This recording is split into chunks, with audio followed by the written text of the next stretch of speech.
All right, Knicks fans, we need to talk. Because what happened this weekend is the kind of news that makes you put your phone down, stare at the wall, and just sit with it for a second. LeBron James is a Philadelphia 76er. Let that sink in. The guy who's been in the finals more times than most of us have been on vacation just signed a 2-year, $8 million deal with an option to stay longer. And he's doing it in the same division we play in. If you're a Knicks fan and that news didn't make your stomach drop a little, I don't know what to tell you. Before we get into why I think this is a problem, and why I also think there's a very real chance it blows up in Philly's face, do me a favor. Hit that like button right now. I mean it.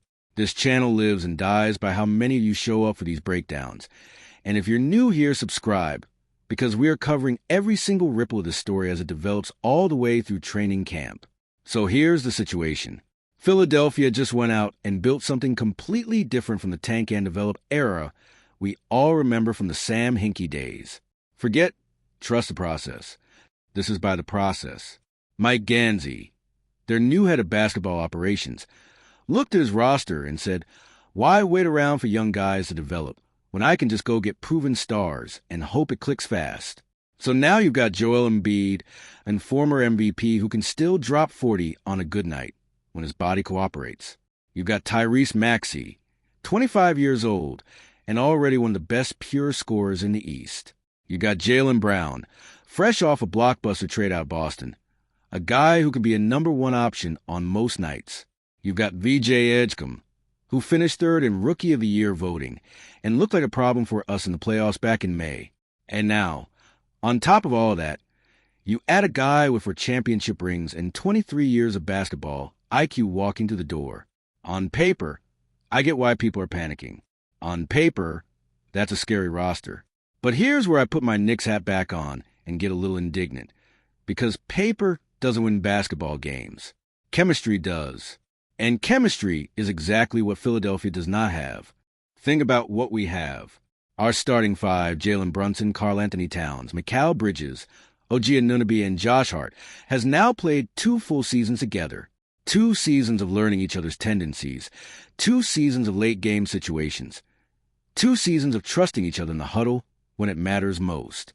Our bench guys, Landry Shamet, Jordan Clarkson, Jose Alvarado, Miles McBride, all of them are back too. We lost Mitchell Robinson to the Celtics because ownership wanted to stay under the second tax apron. And yeah, that stings a little. I won't pretend it doesn't. But losing one bench piece is nothing compared to what Philadelphia is trying to pull off.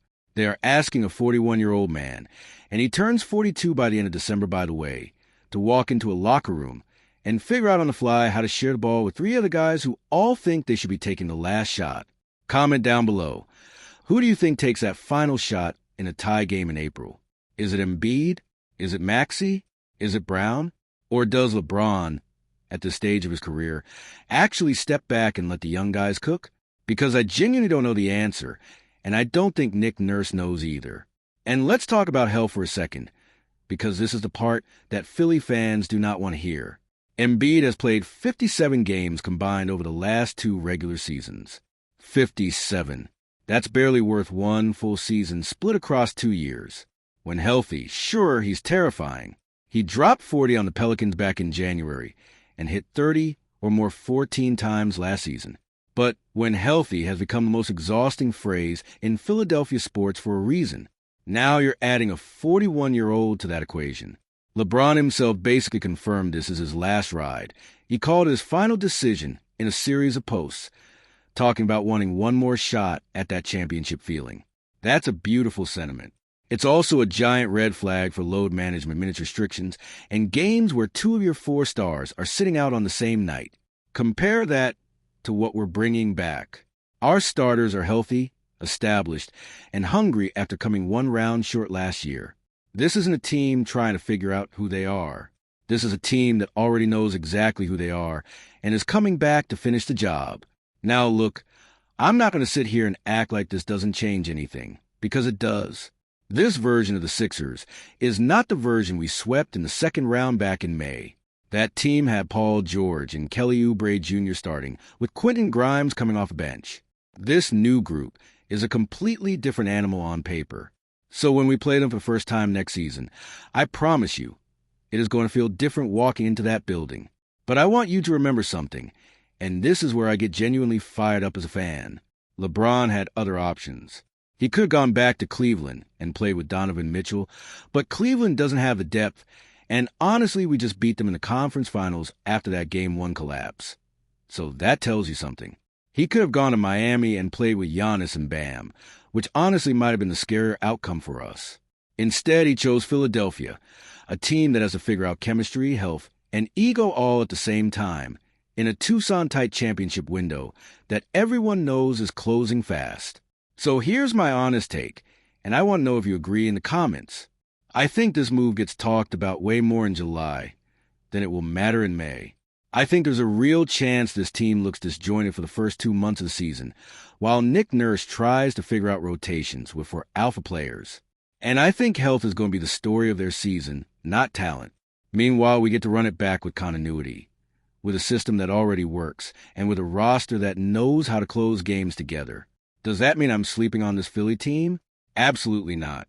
Anybody who tells you LeBron James walking into your conference isn't a threat is lying to you. But scary on paper in July is very different from scary in a playoff series in May. We've seen star-studded rosters fall apart before. We've also seen chemistry and continuity carry teams further than anyone expected. If you think I'm being too confident here, tell me in the comments. I want to hear the disagreement. If you think the Knicks still have the edge going into next season, even with this move, smash that like button, and let's get this conversation trending. And if you haven't subscribed yet, now is the time, because we are breaking down every single Eastern Conference move all summer long, and trust me, this is not going to be the last big domino to fall before training camp starts. Let's go Knicks. This is still our conference to lose, and I am not backing down from that until somebody proves me wrong on the court.